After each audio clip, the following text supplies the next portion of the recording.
I bet you cicadas are edible too. Yeah, somebody eats them, birds or... You guys help me find some smilax. It's called, I see some right here. Here's a nice, if anybody wants to sample smilax, here's a nice smilax shoot for sampling. But see, you've got the smilax and the jessamine binding together. The leaves look really different, but if you're just looking at the little tips and you just broke off the little tip, you could accidentally grab the wrong one. There's a spider. Good eye. Are they poisonous? All spiders have a tiny little bit of venom, but he's so little that he probably couldn't make a hole in my skin to get any venom in it. I love the large leaves of the Sable Palm. We talk about adaptations with the kids when we do kids programs often, but that's got to be an adaptation that when they're down here as babies in the understory, it allows them to get enough light to grow and get up to the canopy. You've heard of hearts of palm.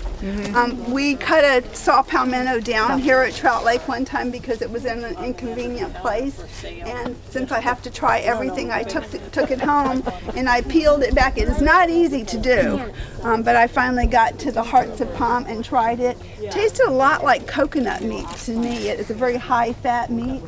That is trumpet creeper. As far as I know, it's not edible, but hummingbirds love it too, and it's blooming up there in the tops of the trees where it's very convenient for the hummingbirds, and it's very attractive. Oh, wow. I think he is Tree frog. He's not a tree frog. He's a narrow-mouthed toad, and they go meh, meh, meh. Don't squish him. Be really gentle with him.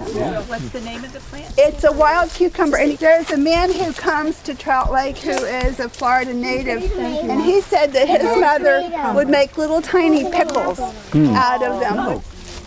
Oh, wow, that's really good. They're good. That tastes good. If you want to keep going, we can go on out. There's different plants in the marsh. This is a persimmon. This one's not big enough to make persimmons yet.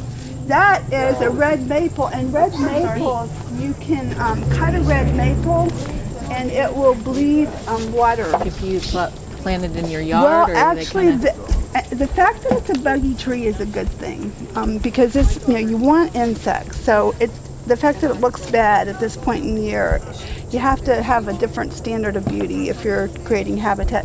But in the spring, when they're brand new, they look like an entirely different leaf. They're velvety and beautiful. We came out here a couple years ago, a friend and I, on a Sunday and picked blackberries.